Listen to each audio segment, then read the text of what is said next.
Good evening, ladies and gentlemen. Thank you very much for coming through for another fireside chat with EduInc. And today we're going to be talking about small schools, why they exist and why we do what we do. The good news is that I have a fellow head from Germany. His name is Convence, and he and his family have the Private Schule Convence in Germany, in Rüttgen. And Rüttgen is 15 kilometers south of Aachen, where the lint factory is. So no one might know where Rüttgen is, but they definitely know where Aachen is because that's where the lint factory is. Welcome, Christian, and thank you very much for coming to share your family's journey, very similar to EduInc's, and I'm sure a lot of small private schools a little further along than EduInc because you've been doing it a bit longer. I think 10 years in total, isn't it? Yes, ahead of us, yeah. So we're close to our 25th birthday, yeah. So yeah, we're close to our 15th birthday next year.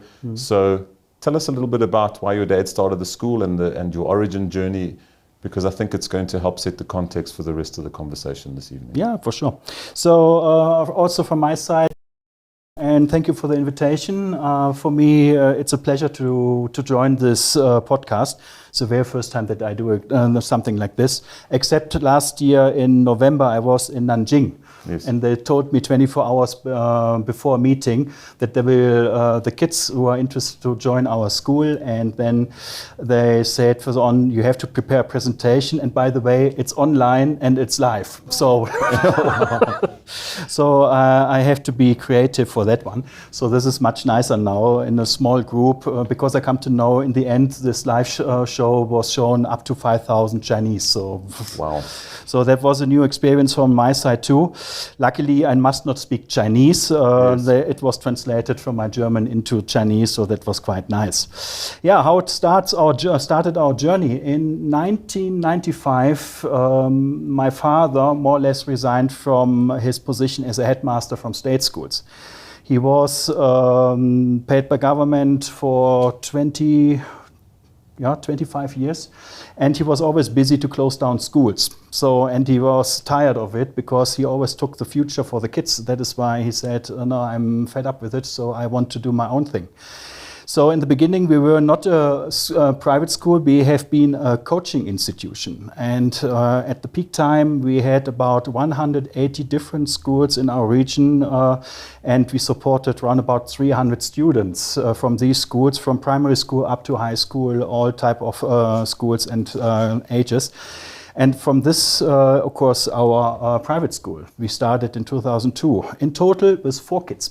So that was our beginning.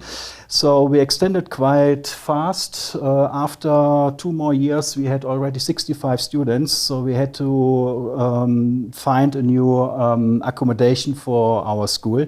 So we bought in 2004 an old monastery that was built in 1927, and it was important in history during the Second World War, because our village is right situated next to the border to Belgium, and it was the very first spot of Germany that was freed by the Allies. And in our region, that was the most intense battlefield for the Allies, Hürtgenwald. Everybody have heard about it, I think.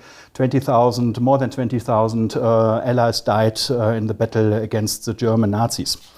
But our monastery was at this time a hospital for German and Allied soldiers at the same time. And so it's a big history later on. It was a kindergarten, then it was a kind of hospital, and then a station to give birth and all that stuff.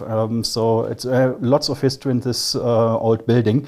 And we bought it in 2004, and we kept it more or less like it was from the outside. Inside, of course, we had to swap it a little bit, that the classes were perfect for our ideas, because we have maximum 15 kids in one class, and it was tiny rooms. We had to extend a little bit.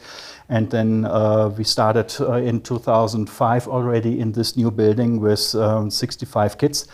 And then later on, in 2009, we already had about 100 students. It was too small, so we extended our school, that we built up a new building right next to it. It's a modern one, and we use it now since 2010. So from then on, yeah, we have capacity of about 350 students, but this is a goal we don't want to achieve. We want to have space. We want to be aware of that we can support the kids how they need. And yeah, actual amount of students we have is 150 kids. That's an awesome story. Where did you get involved with your with your father in the Well, first in the of all, in changing the building in the school building. So I was the man with the bulldozer. Okay. 70% of the renovation we did as a family, because it's not only me, it's also my older brother, my younger brother. I'm the sandwich. I get it from the top and from the bottom and from my parents and all sides. So I have to deal with that. But yeah, we will deal, or we are in this from the beginning on. We have to support it so that we could change from be an employed teacher, my father, to be his own boss. So officially we are involved in this school since 2007. So I finished my degree in 2009, but I already started 2007 in some lessons for geography. I think you've touched on something that's very important, and if we have time, I'm gonna touch into that, and that is changing the mindset from being a teacher that is employed to being a business owner. Yeah. And it sounds great, you've got the title of headmaster, but there's a lot of headaches that come with that. And it's not just, I've got a board supporting me. When you're a headmaster and the owner of the school and you're running it and teaching, there's a lot of hats that you have to wear in that Yeah, place. of course. You have your up and downs. And I do remember, because private schools, it's not that popular in Germany, especially not these schools like we are, where parents have to pay the monthly fee. Yeah. Because usually it's paid by government, even when it's called private school, it runs by a person or run by church mainly, it's paid up to 97% from government by taxes. So that is a different story, and they do the same things like at public schools. They have the same amount of kids in a class, they do the same tests, they have to follow the same rules. They're quite static in what they can do. And then it's our school and the flexibility. This is the advantage we have. We can decide all things that is important to run a good school. Decide which teacher we would take, decide which kid can come or has to leave because it's not fitting in. We decide how we create the schedule. The only thing we have to be aware of, we have to fulfill the curriculum of our province. Because in Germany we have 16 different provinces, 16 different school systems. All province has their own rules for that. It's more difficult to change from one province to another province than going from Germany to South Africa to find a school. Seriously, it's crazy. Not only for kids, even for teachers. Because when they change the province, they have to restart the career from the bottom. It's always the same. So that is why. Wow. So, Christian, one of the things that I'd like to know is why? Why did you guys, why did your dad, why did your family decide to start a small school? You've spoken about having the freedom to facilitate the curriculum, the freedom to engage with the students in the way that you want.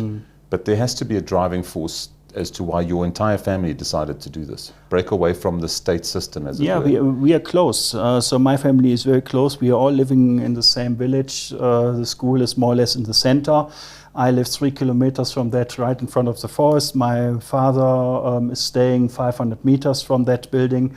My older brother is staying on the property, and my younger brother also just 500 meters from that. We just saw how tiring it was for my dad. And he was so frustrated that every time he was running a good school, he had to close it down because of policy. And every time he was upset about it because it was unfair for the kids. You took the future for them. Yeah. This is a conclosure for them. This is a fixed point during the day, and they meet friends and so on. And he always has to say, sorry guys, in 5 years' time, the school is gone. So, and he was also tired of all the policy that was in the background. So he asked us if we will join the trip. So we said, yes, we do so. Yeah. So and that was the beginning. So your school must have a good reputation to be at 150 students. I know that you've got international students coming through, that you've bought an old age home as part of your boarding facilities to be able to accommodate that. Speak to me a little bit about why the overseas students are coming to study in Germany and your relationship with China, because I think it speaks to the quality of what you're doing at the moment. Yeah, how it happens.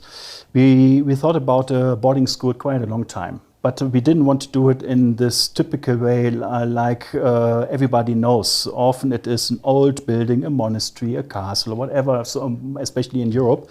And it's a huge old building, but the running costs, they're right far over the top, and then it's very difficult to run these things. So we first of all, we rented out this building from 2017 on.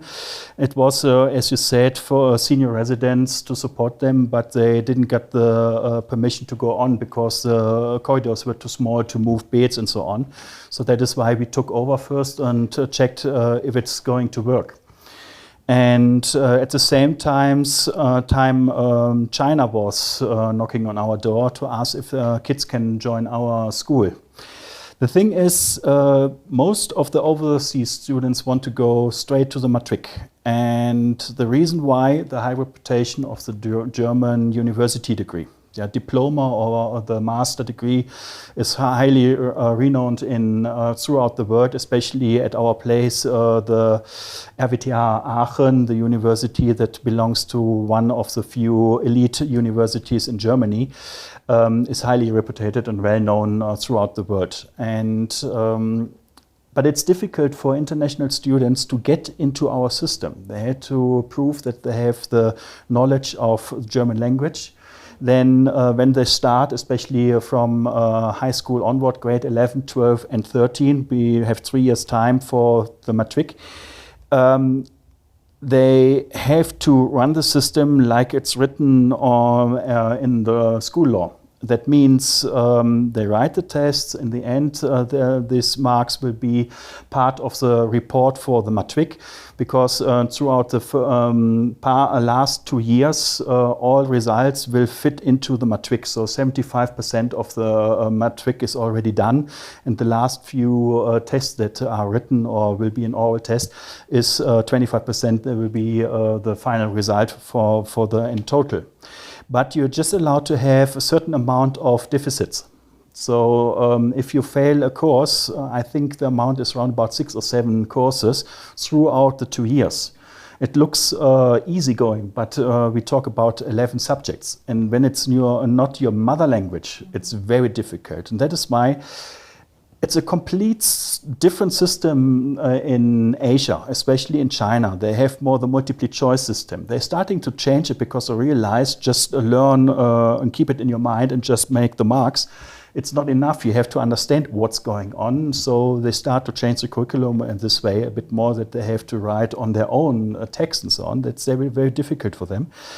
And that is why they fail within 1 year. And it took about 1 year to come to know our system, to come to know what they have to be aware of, what is expected, what language skills you need, and. So and that is the big advantage we have as a private Ergänzungsschule, how it's called in our province, because our duty is to fulfill the curriculum and prepare the kids for the final exams in grade 10 and grade 13. But the matric test will be run by government. So they are invited, they have to apply for this final tests. Then they are invited, they come to know of the teachers who will do the tests or will mark the test. We are not involved in the final results and so on. So the advantage is everything that happens in our school is not part of the matric. So they can mess up, they can fail as much as they like. I just have to see a movement. And this is the flexibility we have. And this is also an advantage for some of the students who fail at the gymnasium in Germany and they can't go on, but they still have a chance to go on with us and still do the Abitur, so the matric. And this is the advantage we have, the flexibility, because we just prepare, they get the feedback, what is good, what is bad, where we have to work on and where we need more time, or hopefully everything is running fine and you go for it and that's fine. Because the application for the Abitur will be 1 year in advance, so we have to apply for it in the end of the school term before that, just before the summer holidays. And then they are tested in 8 subjects. It will be mathematics, German, English, history, compulsory. They have to do a second foreign language. We support French and Spanish. And the Chinese have the chance to do Chinese as a second foreign language. So that's the joker. And then we also have biology, physics, geography, and social economics. Okay.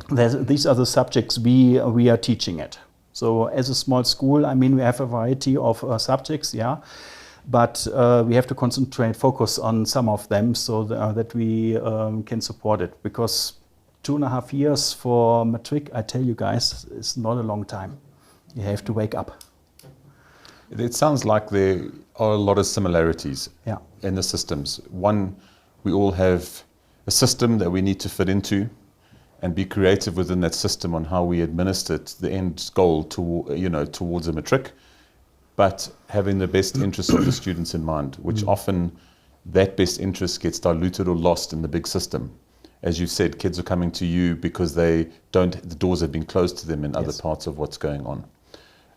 I find it interesting, much like in South Africa, where your final exam is administered by an external party, it's marked by external people, and you don't really have a say in what's going on. You can't advantage the students through familiarity or having taught them and things like that, but it is about reaching that criteria so that they're ready for the final exams.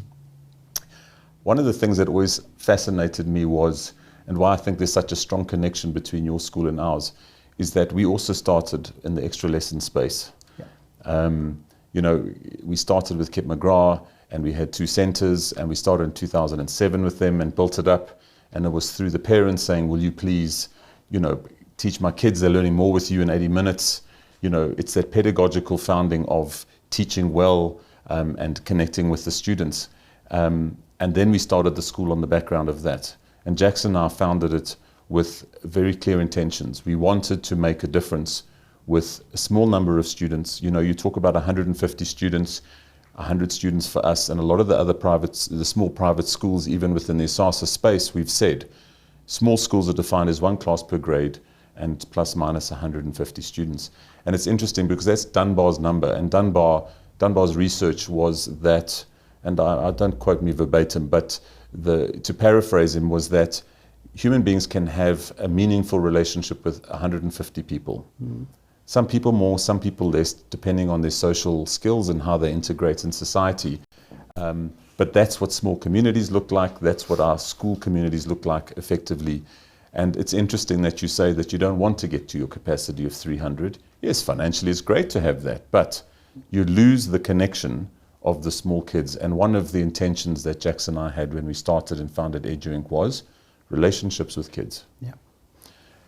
Wow. Yeah, that is what we have done also. Yeah. I mean, the most important time is the final, I would say, last 4 months, Yes. 4 or 5 months. And you have to be there for them. Yeah.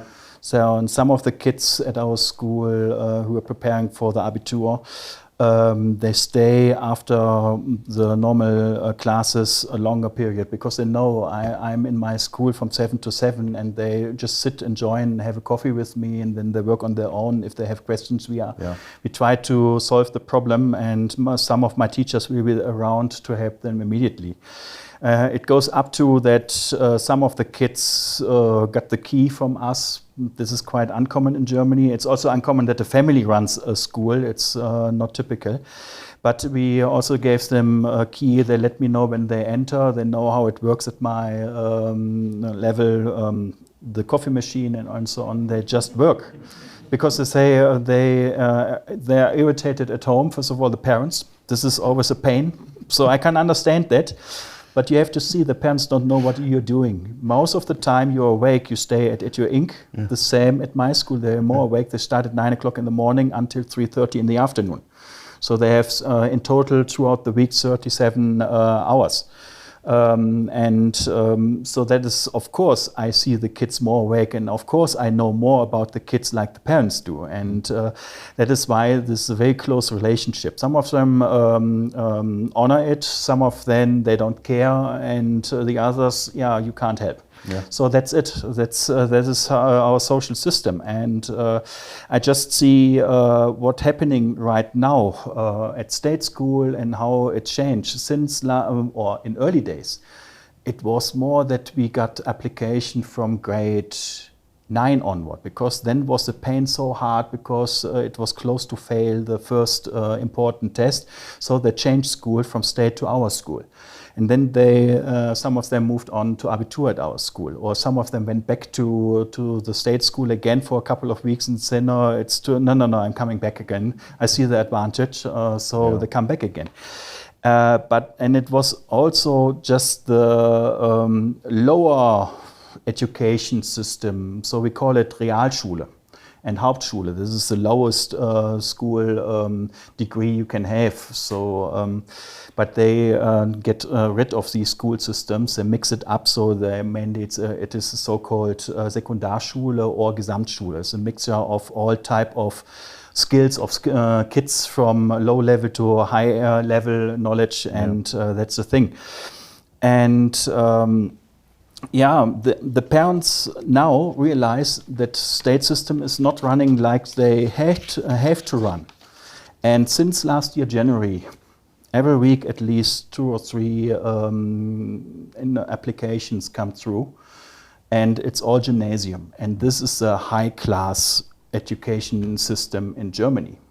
So that changed completely, and it's not only grade 9, it's starting already grade 5, and that is shocking for me. Because you see, they're in a competition, the state schools. If they not have the amount of students coming into grade 5, when they come from primary school to the ongoing schools, they lose payment. And that means less teachers, and that is why they take what they get.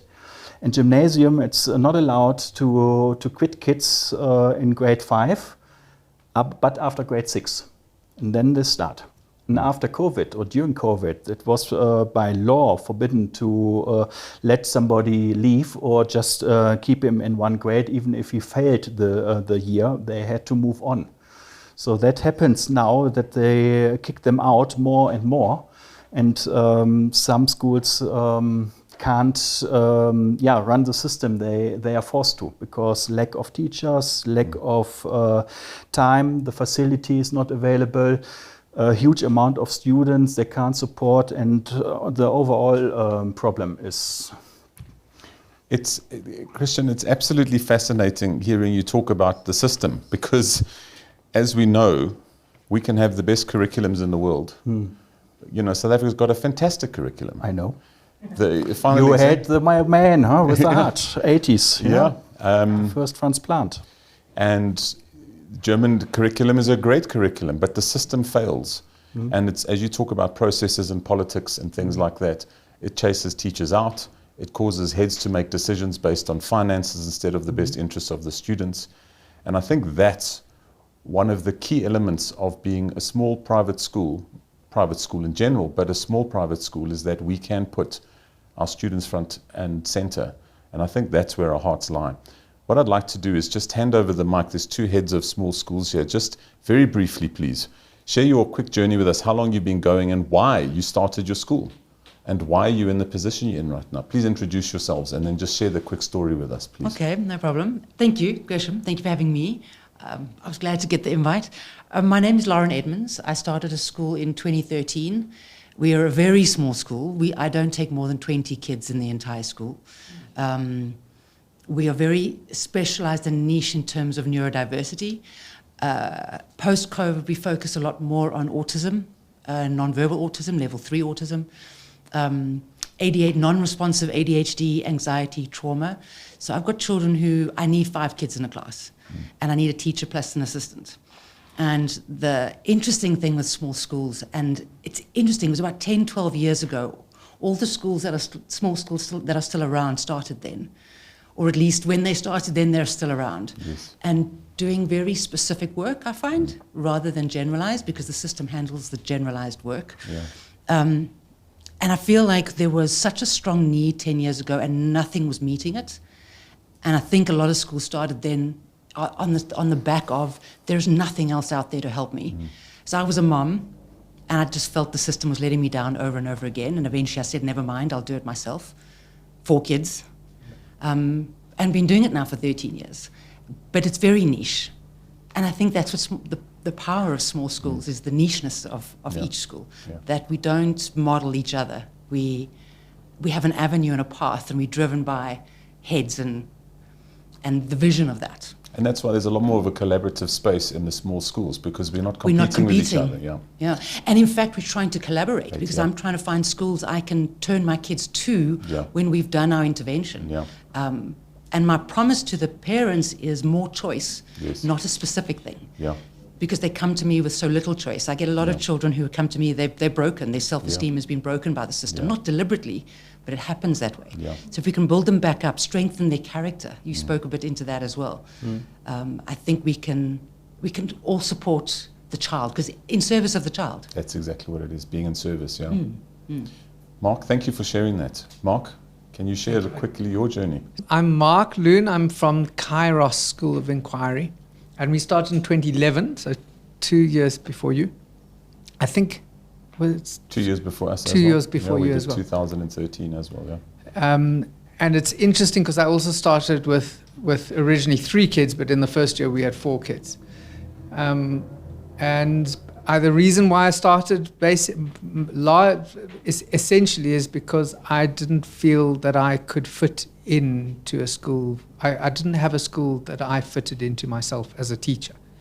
And I was looking, I started in searching for a space to teach in, and I found myself teaching in an alternative school. That was the beginning of my journey, but I still didn't feel like I belonged anywhere, so I went off and tried to start something.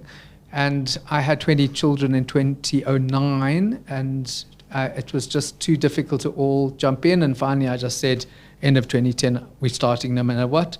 And one of those 20 families joined us, and then 2 others found us in the December of 2010. So we had 3 children.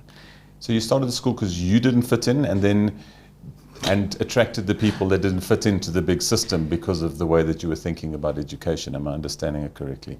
Pretty much, although we were careful that we didn't want to specifically be a school for children who didn't fit in. Gotcha. We wanted to be a school that is resisting the issues that create the problems that children don't fit in to the system. So I'm really interested. I think because small schools are not the norm, we inevitably are resisting the system and attract children who don't fit in for different reasons. But we're also a school for children who do fit in and flourish.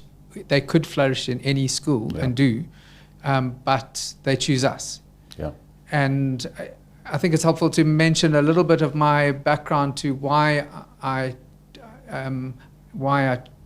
went this route. I was teaching, my first teaching job was an unpaid post in rural Rajasthan in India.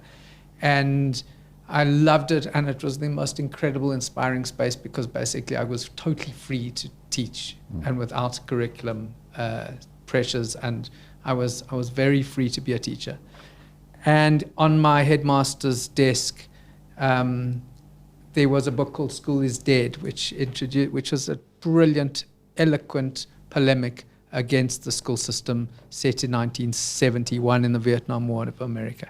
And it was just so incredibly eloquent of why schools don't work, while I was in a role of teaching as free as I can, teaching in a space that does really work.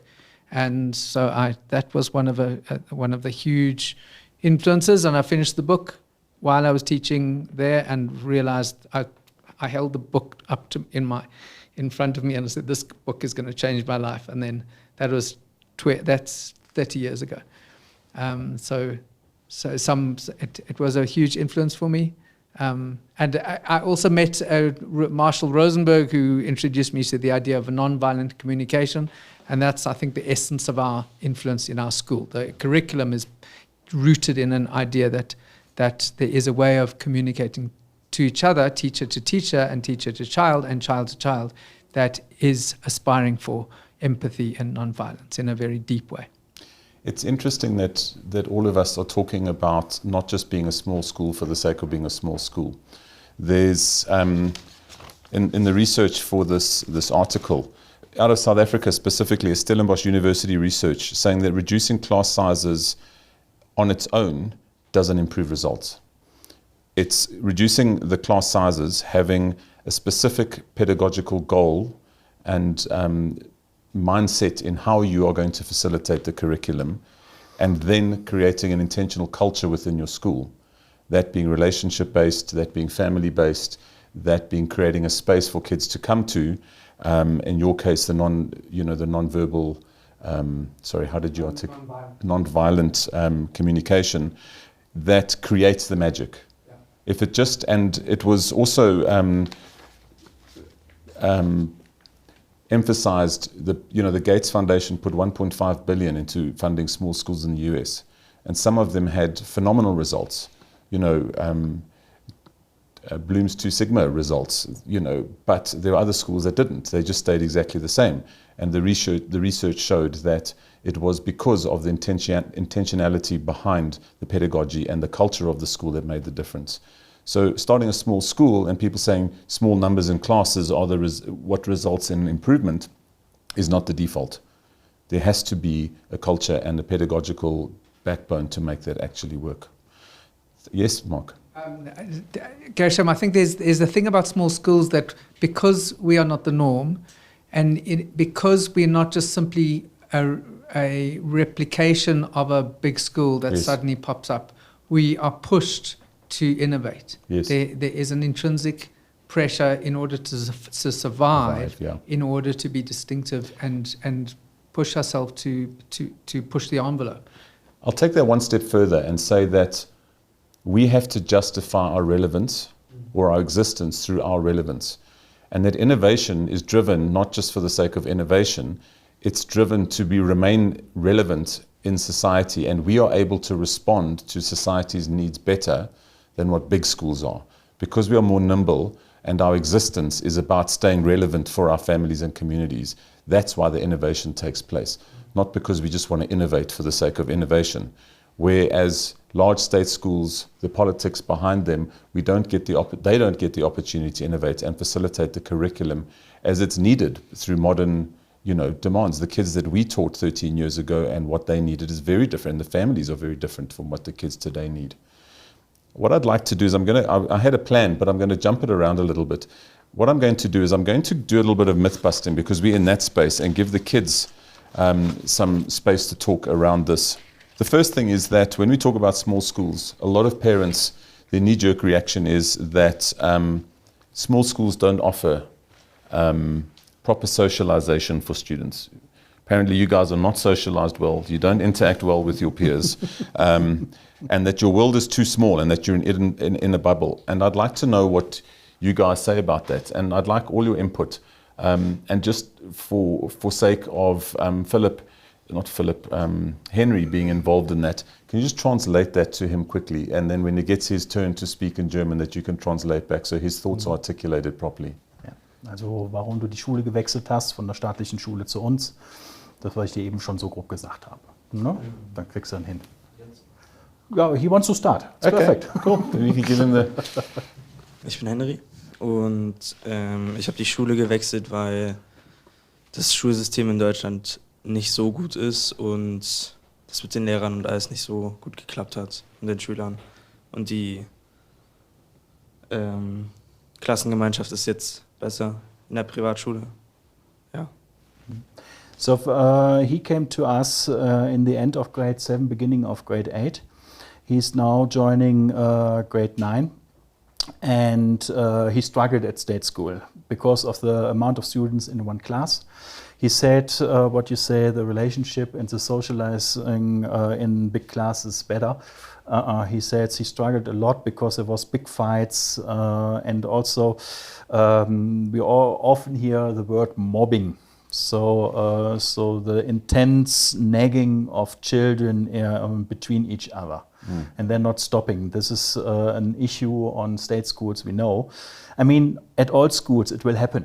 Yeah, you can't get rid of it. This is they have to find the place in this entire social system, and they were testing all the time, especially when they're teenagers. Grade 8, grade 9 is a great grade for that. So, and Henry came to us because he struggles, and he also had problems with teachers because they were not listening. They are not supporting, and he also has been lazy. So I know it because he's also lazy at our school, but I can. But the thing is, I know exactly he's a hell of a good guy. Yeah. But sometimes I have to wake him up in a polite way, as polite as I can be. Yes. I have to give him advices what to do, and sometimes they accept it and they take it over and use it. Some of them don't, but the people who are listening and try the best, they will be successful in the end. Yeah. They need the support, they need the attention, and sometimes they don't know what's going on. And in specific, when you see what happens at the moment throughout the world. So I must say, I'm a child of the 70s, 90s. So I'm one of the good ages. And I had the freedom of all generations in total. The 90s, it was just you go. Yeah. It doesn't matter where you have been. You were open-minded, you're open, welcome. It was fantastic. Yeah? And you suffer on that. And I'm really sorry about it. That is why I also do these trips to show them, listen, must not be like this. Come to know of other cultures, then you understand why something is going different, like you know it from at home. Yeah. And so that is why I do the exchange program with South Africa in specific, and we just started last year to go to China. So because it's the next thing that's going up. And so that is why Henry changed, and he also said that the community in his class, it's much better because everybody knows each other. Yeah.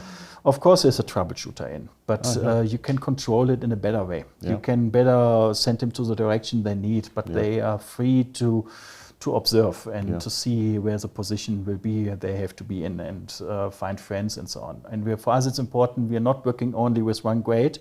When we go out, sometimes there are more grades involved so that they come to know of each other. I mean, 150 kids on 9 different grades, so it's important.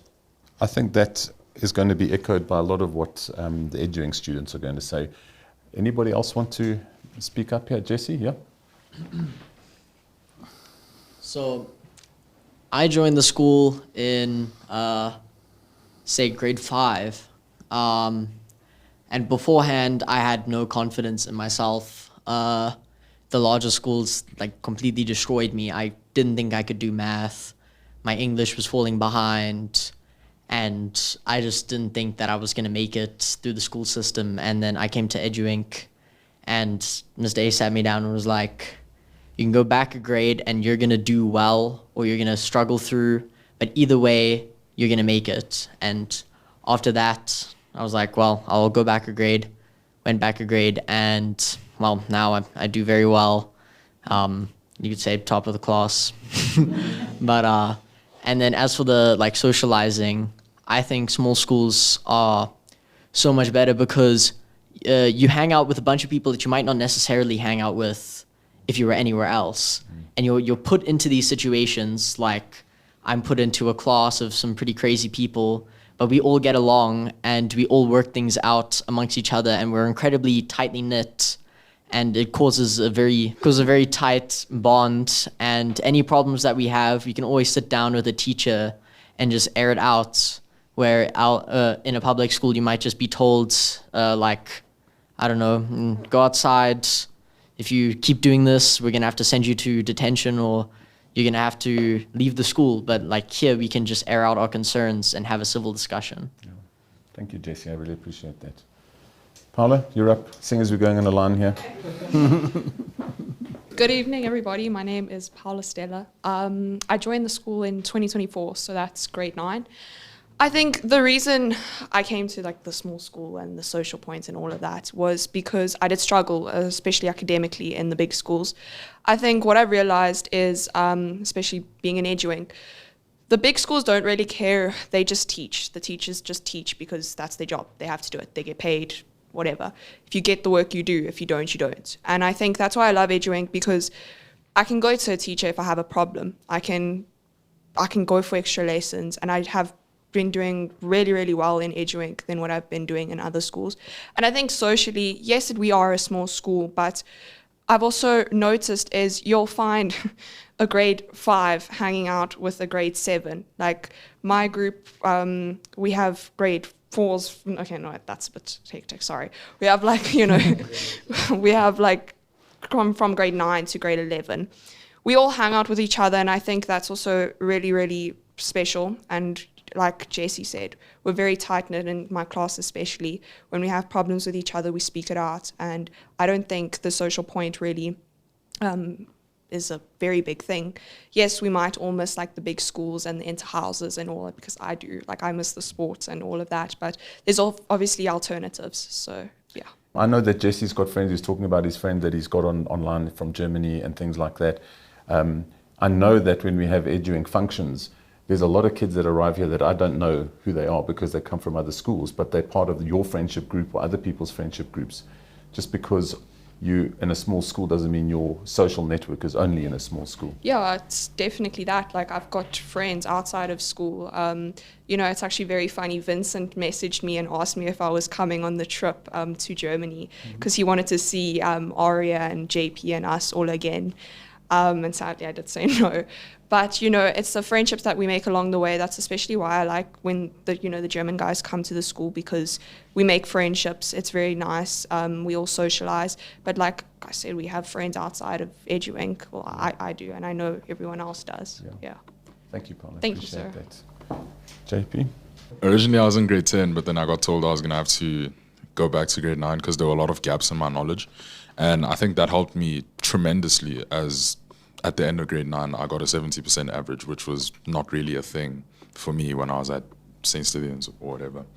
I think from the socializing point of view, I think before I got into high school, I was a very social person. However, when I got into high school, that kind of changed because like everyone just like hates on you for nothing really. It's just so toxic, and I wanted to, get away from that and then shift back into the person that I was before high school. So then that's why I came to EduInc. And here at EduInc, I'm a very, social person. Like people in the school know me. I'm very, social. And yeah, I found it easier to make friends here.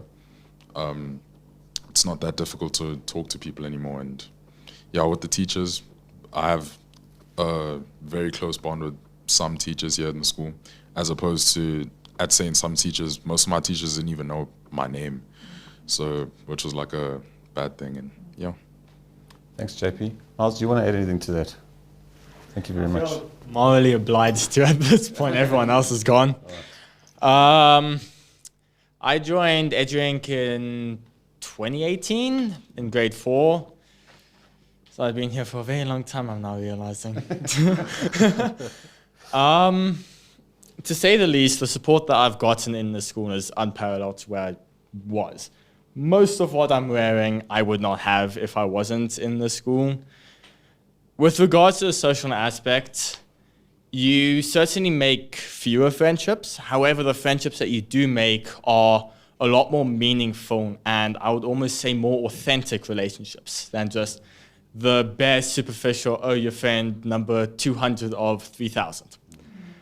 So, I don't have anything else to add on social aspect. I think everyone else has covered it. Yeah, thanks, Miles. I think you've touched on a couple of important things, guys. The first is multiple grade friendships is important. A lot of the big schools, you stay in your lane, all the grade 9s are friends with grade 9s, grade 8s with grade 8s. It makes academic decisions that you have to make for your future, like repeating a year to cover gaps and things like that, difficult because then you're not part of the mainstream group anymore. We're in a smaller school. If you do have to repeat, if there is gaps that need to be closed, just like my friends are my friends, they're just going to finish before me or whatever. And it also means, in the workplace, in real life, none of us are the same age. We're all friends with people from different ages and different walks of life. And it feels more authentic that that's what happens. I also like what you guys said about you've got fewer friends and you have to sort out your problems. You can't just burn bridges and move on to the next friend group. You know, if there's a real issue, you have to learn to work on it. And I think that's a life skill that's very important. Don't take relationships for granted. Sit down and work them out. You learn to manage your conflict. You learn to manage how you have relationships with other people, including your teachers. If you're having a struggle with them, you can't run away to another class. You've got to sit and have the conversation with an adult. And I think what I've seen, which JP and Jesse and Miles haven't really said, and Paola as well, is that as you get older, there's this like older brother, older sibling vibe going on with the younger students. They look up to you. You know, the grade 4s and 5s will come and chat to you. I want to be like Paola or JP when I'm in that grade, and you become a role model for them, which in other schools you don't necessarily do, you know. And that's something that's really, really special for me, and I'm quite sure that the other heads see that in the schools too. The relationships between the older and the younger students, which is really, really good, and creating an aspirational role model for them that doesn't look like something on social media, but it's very, very real. What I'd like to do, if you don't mind, is just, there's a couple of teachers and parents and a couple of people who are supporting heads in small schools that I'd like to just open the floor to have conversation around the social issues. One of the other complaints is, and I'm going to speak for Miles and the other students here, is big schools and sport. You know, small schools don't offer sporting opportunities, and that's absolute rubbish as well. We all have high performers. Miles sitting there with 5 different honors for archery and scouts and academics, holding a national record or 2 for archery. Jesse for academics. There's robotics, inter-school robotics, high performance. You know, we've got a student heading out to represent nationally for BMX on Friday, so he's not going to be attending school, and we can support that. So this fallacy of no sports is also just a fallacy, the same as not having the social network that you would normally have. And the last one is, you know, sitting in university admissions and job interviews, and they go, I've never heard of your school before. It's not your big school means, and a well-known school name means that you're going to be successful. Making those kind of assumptions these days is becoming less and less important. What they want to see is you as a human being. And I think what's important in small schools is that we can grow the portfolio of the child. It's not just about the academics. It's about being someone who's socially integrated properly. There's studies supporting that small private schools have better socialized students because we hold them to a higher standard and expectation. There's a community of parents and teachers and students that are all in the same mind that hold you to what a community looks like, where you can get away with nonsense and not be held accountable in big schools. So what I'd like to do is, this is free. Teachers, parents, anybody who would like to just talk a little bit around some of the things that we're talking about and your experience. What does it look like from the other side when you're the teacher in the small school, the person supporting the parents in that space? If you wouldn't mind, anybody is welcome to just, right, we've got Mr. Hall. So before I started teaching, I was tutoring for 7 years. I tutored for the University of Pretoria, and then from there I went into private tutoring. And tutoring kind of exposes you to the bottom of the barrel. All the kids who need help are the ones you're primarily assigned to. And the stories that I heard were schools adjusting how the marks were weighted so that the majority of the class could pass, or how the teachers were conducting themselves during the classes, and that led to the student not knowing the content. So for 7 years, and I was building this portfolio that schools in South Africa were just horrible, whether it was private or public. Nothing spoke to me about this is the one exception. And then I ended up tutoring for McGrath, and the stories that I heard from the teachers who were working there, they were the exception. Their kids were going to McGrath for extra lessons, and the teachers were there at McGrath, and all the practices that I heard were modernized. There was nothing old. There was a lot more knowledge of every student. And so EduInc became the space of, if there was ever going to be a school I recommended a student to go to, it was EduInc. And then I was offered an opportunity to teach at EduInc, and I had no intention of teaching. The idea of going from a space of one-on-one teaching or tutoring for 7 years to a space of 20 or 30 where every child was just a number, it was a ludicrous idea. I had no intention of going into that. But EduInc was the classes of 10 where I could know every single student. And it just became this exception over and over again until eventually the opportunity arrived to teach her. And within 4 days, I had gone through every interview and I was hired. So, and I've never looked back. It's exactly where I want to be, and it's where I want to grow myself in as well, to continue fostering this space. Thank you, Kai. Thank you very much. Anybody else? So my name is Ishan Singh. This is my 9th year here at EduInc. What's interesting, so 2 things. One is academic, which I'll start with. I'm one of those few people that really enjoyed school and university. And I think learning and writing assessments was something I enjoyed. Teaching in a small school is it's not about the teacher's enjoyment of the curriculum. It's about finding ways every day, or every time you teach a topic, finding different ways of presenting that so that it's meaningful to the learner. And you could teach the same topic several times, but each time you're doing it, it's in an entirely different way. And so it doesn't become like stale. You're finding different ways because the group of kids that you're teaching are completely different and have different needs. So it's not about the teacher just putting on the show. It's really directed to the learners, which is then beneficial to you as a teacher in terms of your pedagogy, and parallel to that, you as a teacher in terms of your ability to assess, which I think are 2 different things. Teaching almost like the ability to convey it, but then assessing, getting that feedback back to you. So academically, it's an enjoyable experience. And then the second thing is, a phrase or a concept that I use almost daily in conversations is what I refer to as our holy trinity here at EduInc. It's the IQ, EQ, AQ. And we refer to it so often. It's part of one of our values and part of our daily conversations. Everyone has their IQ, and you might be able to change that by a few points in the course of your lifetime. But your EQ and AQ you can change or increase significantly. And a child may get 9 distinctions and then go on to university, like you said, and struggle because of the underdeveloped EQ and AQ. In a small school like EduInc, we can put in enough time and effort into developing the EQ and AQ so that kids leave, regardless of what the IQ is, they will be successful in whatever they choose to do.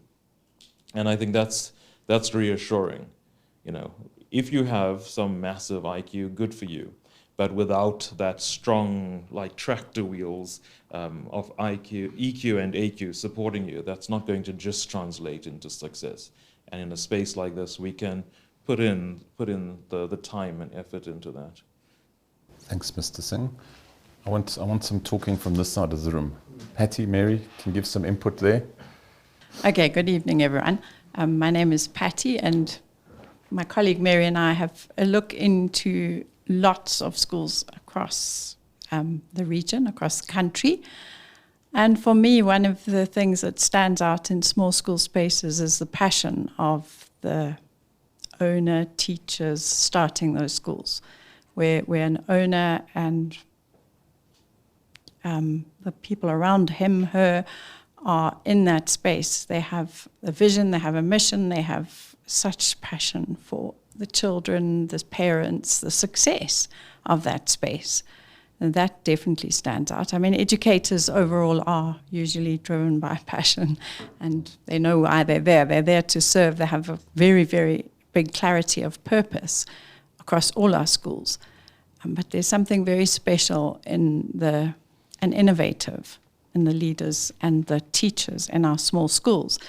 And I think it boils down to relationship, that close relationship with everybody, as well as that flexibility and agility. You're not bound by the constraints of the bigger spaces, and you're able to do so much and fulfill so many of your hopes and dreams. Well done to you all. Mary, I'm going to ask you a question. ask me a question? Yes, I'm going to ask you a question. It better be an easy one. It is an easy one. Or else. You and Patty have been in this game for a long time. Are you seeing an increase in the number of small schools? And why do you think that is happening? If you are seeing an increase? To an extent. I think some of that is driven currently by our, the politics in terms of state education. And to an extent, in some cases, a failure to provide what is considered to be a really good, worthwhile education. So there has been an upsurge in the number of schools, and not all of them meeting the kinds of standards that the school and many of the schools that Patty and I work in reach. Some of them are failing hopelessly. And we've had that discussion offline. But I just want to come from a slightly different angle here in terms of advocacy. Right. Patty and I both work across many schools. And I've got many really big schools. And they are good schools. They are really good schools. And they try very hard to provide the kind of education. But obviously there are challenges there. Listening to each of you, what resonates so profoundly with me, because I'm very tuned in to that sense that you haven't necessarily fitted in, and that it diminished you in some way, because that's what I'm hearing. It diminished you. You came here and you found this beautiful space that built you up again. And I think that's where I think there's the gap. Big schools, small schools, it's just about being different. It can never be the verses. So don't let it in any way diminish you that big environment didn't work for you. Lots of environments. I mean, sometimes I would prefer to go to a small little supermarket than end up in this massive big hypermarket. It's just what's different and what works. So I think there's advocacy for the case to be made. And what is so compelling about small schools is that you know exactly who you are. You know who you are because you have to know who you are. Certainly in our environment, a highly, highly competitive, and Gersh, I mean, here in Johannesburg, it's so competitive. So that's why you go out there and you advocate, but don't let your experience in a big school be your marker. Take this and this phenomenal environment and Mark's phenomenal environment at the school he's at and yours, and be champions around that. That's for me. There is a slight gap. So it's an and experience instead of an or experience. Yeah. Without your previous experience, guys, you wouldn't be where you are right now. So don't regret the fact that you had those experiences that led to where you are right now. Hi, good evening, everyone. I'm Philip, and that's my wife, Megan. We have 2 kids at EduInc, and my kids are going to kill me if they know I'm up here talking, especially they watch this. And I can't put my finger on it, but the only thing I can say, I'm going to just relate 2 stories about both of our kids. And Gershom will know this one.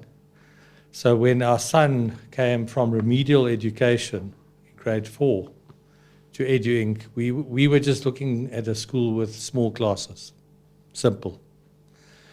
And Gershom said, send him on a trial week.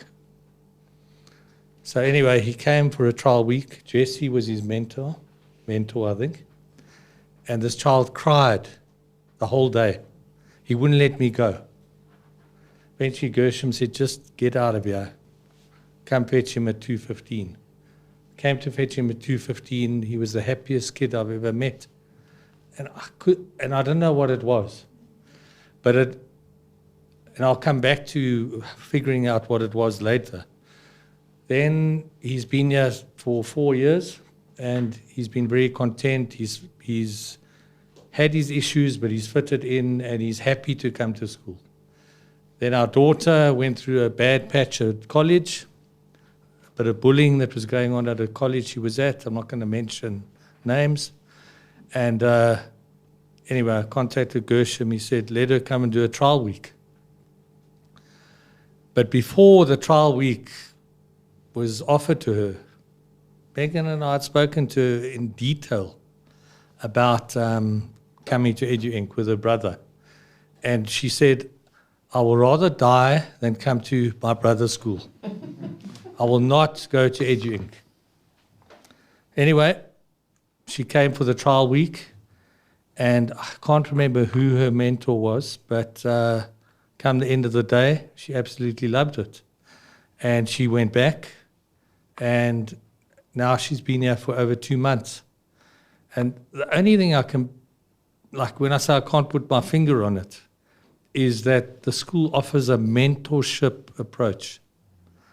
So like you mentored our son, someone mentored Jamie, they just got made to feel comfortable and accepted, which I don't think they got anywhere else really.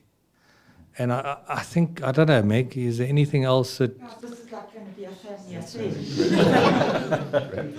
So now they're really going to kill us, both of us up here. So I'm going to talk from both sides, because I'm a teacher and I teach at a private school, one of the well-known St. Peter's.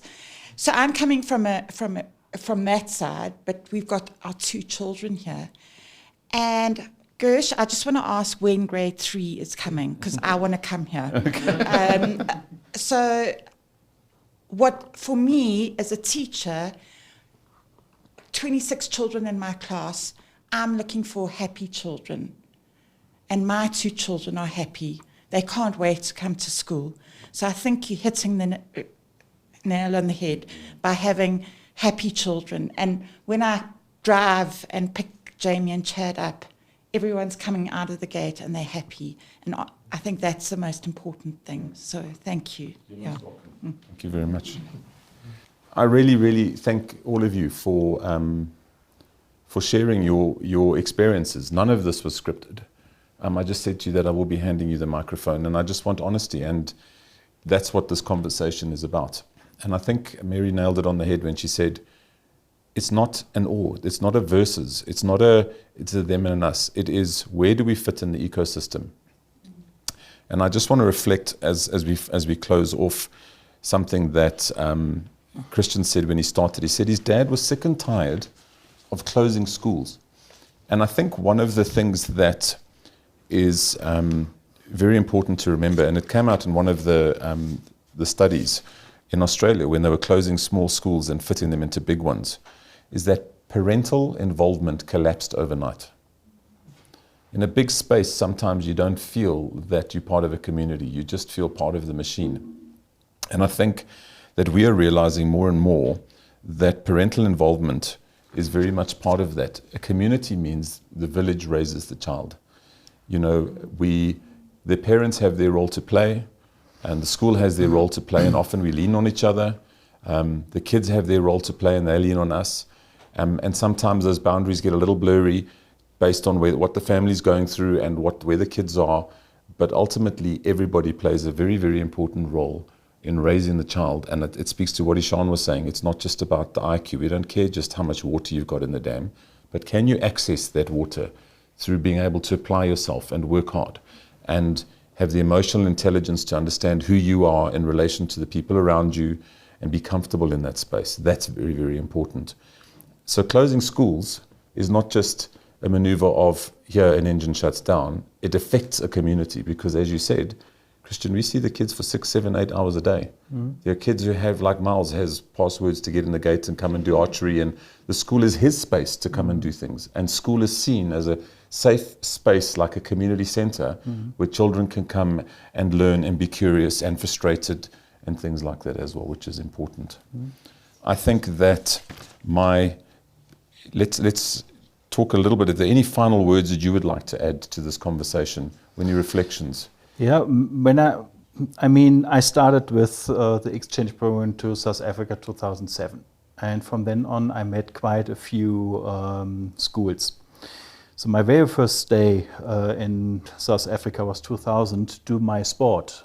But just before I arrived, the coach left to Great Britain. So the club in Durban asked me if I can take over as a coach. I said, well, I will do so. And just to be clear, your sport was throwing yourself... yourself... You can't see it now, but I was in the national team of diving in Germany. And I was doing springboard, 3-meter springboard and 10-meter platform. And I've been in the national teams for many years and also joined the sports army. That's a special unit where your duty is to train. And I had 10 hours training, and then I had 2 hours of teaching kids in this sport. And there's 7 days a week. So that was my duty. And from that on, I had the idea to show our kids what's going on in the world. And that is why in 2007 I started with it. And it was, first of all, difficult, but it was just luck because I come to know of a German lady, and she introduced me to Selwyn Marx at Pritwin Prep School. So that is how it started. And the problem is we had grade 9 up to grade 12 joining the trip from Germany to here. And they only have grade 7, but he organized families. They also used St. Stithian, St. Mary's, St. John's, Rodin, and so I come to know of all these schools.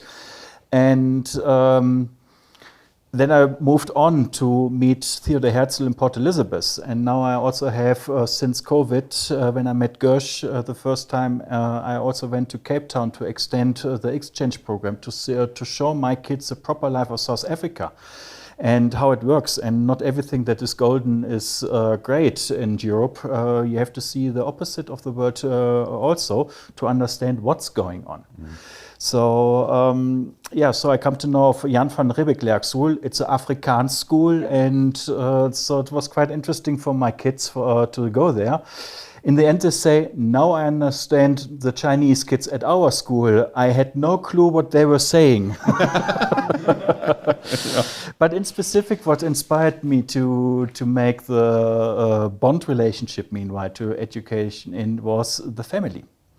So it's really like a family and coming home. So I just come in here, Paola says, hey, Mr. C, and everybody went to Germany. 2 groups came to us already.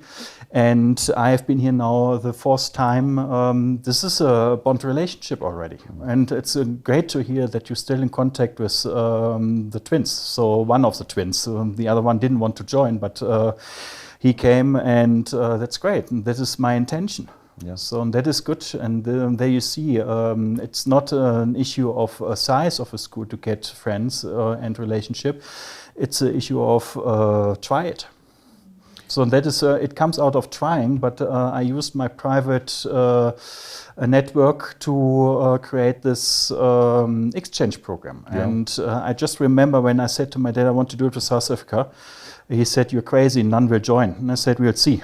And then in the end, I came down with 3 kids. They were 10 and 11 years. I did it on my own. I took the first and last time parents with me. So yeah, it's a balance I have to be aware of. It's a school trip. It's a trip for the kids. And some things I have to do with the kids, the parents don't understand.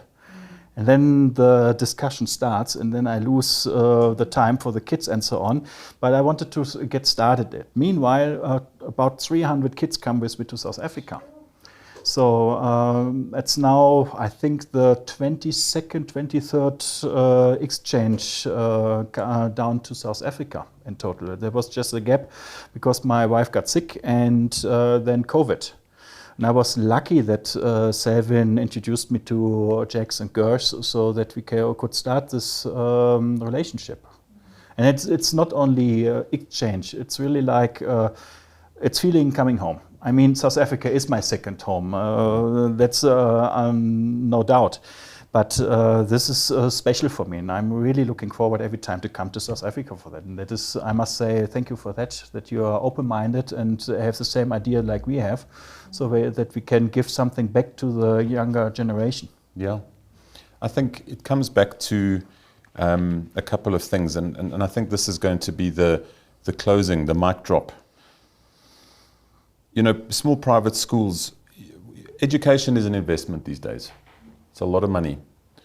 EduInc, big private schools, we charge the same. Specialized teachers need good salaries to attract the right team to be able to teach and do what we need to do. And that investment is very simply going, are you going to buy government bonds, which are safe, stable return, or are you going to have a hedge fund where it is curated, you're going to get exactly what you want, your appetite for risk, it fills your value need when it comes to investment, because you know that it's part of your moral standing as well. And I think what's very important with small private schools, and big ones too, is that the community has a shared set of values. At EduInc, if Phil walks through the gate and a kid doesn't greet him, he goes, hey, we greet each other at EduInc, good morning. And we all curate that culture. We all curate what's important to us because we're part of a community. It's what you're talking about, relevance. The trips to South Africa it creates a relevance that other schools in Germany aren't doing, and it's the exchange programs. And I think it answers the question, if your school disappeared tomorrow, what would your community lose that no big school could replace? The freedom to show in a different way life, how it could be goes different. on. Yeah. It will be gone. Yeah. So some of the parents, they're not, it's quite funny, when I have the application, I meet the parents the very first time. Yeah. They're not asking about the monthly fee. Yes. They ask, what about the South African exchange program? What are you doing with it? And they just come to know that we just did it for 12 days going to China. I mean, it's a complete different story. Yeah. We went in Shanghai, we landed in Shanghai. Then we just arrived at the hotel, and then we walked to the old part of Shanghai city. And all of a sudden, 2 policemen stopped us. And there you saw how it works in China. He had a picture, and he said, this guy. I said, this is not in my group. Luckily, I had the passport of the one, because he looked very similar. Until now, I don't know why. But I saw the cell phone. He went through, and he saw the entire way we were walking. So this is how it works in China. So if there are 10 cameras at the T-junction, then it's a little. Sure. But it's an interesting country. And for me, I have been in China due to sport 98. So that was single glass frame in the security area of Beijing airport. So I saw highways just for bicycles. It was heated by coal factories in the city center. It was already at this time just foggy.